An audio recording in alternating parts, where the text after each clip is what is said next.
احمد عبد القادر والزمالك عاملين المخطط ده اللي هو احمد عبد القادر هيروح كوبري النادي الحزم السعودي، وقال لهم انا هرجع على طول يوم 7/8 قبل قفل القيد عشان خاطر اتأيد والعب في نادي الزمالك، والزمالك يأيدني في اتحاد الكرة المصري يوم 7/8.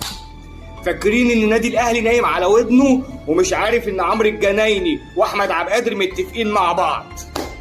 عايزين يقول لك ايه؟ عايزين نرد القلم بتاع زيزو. مش انت يا اهلي خدت زيزو واديتنا على عينينا؟ حصل. قال لك احنا هناخد احمد عبد القادر بعد ما تبيعه للنادي الحزم السعودي خلال الشهر اللي انت هتبيعه فيه، ونرجعه يوم 7/8 وخلاص يلبس التيشيرت الابيض ويلعب مع الزمالك اول الموسم. هو انتوا فاكرين يا جماعه النادي الاهلي نايم على ودنه؟ النادي الاهلي عارف انتوا بتعملوا ايه.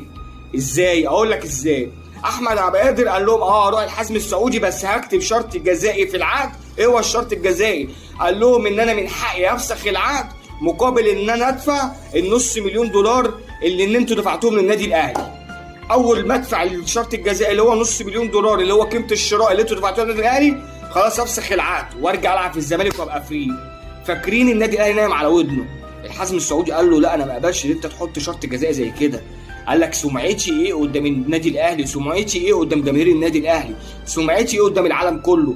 نادي الحزم السعودي مشكورا رفض، والنادي الاهلي عرف كده قال له بس مفيش بيع لاحمد عبد القادر، واحنا يا احمد عبد القادر هنعلمك ازاي ان انت عايز تعمل مؤامره او تعمل كوبري مع نادي الزمالك وفاكر النادي الاهلي مش عارف. قال لك هنوريك بقى المؤامره تبقى ازاي. احمد عبد القادر يا جماعه هيجمد وهيقعد على دكه الاحتياطي. وخد بالك يا احمد عبد القادر، انت لما تقعد على دكه الاحتياطي مش هتشوفها ولا تلمسها، وهتقعد سنه قاعد على الدكه، موسم كامل قاعد على الدكه. وخلي بالك انت هيتخصم منك مستحقات، لان انت المفروض ليك نسبه من المشاركه في المباريات، وطالما انت ما شاركتش في المباريات يبقى من حق النادي الاهلي يخصم منك جزء من مستحقاتك.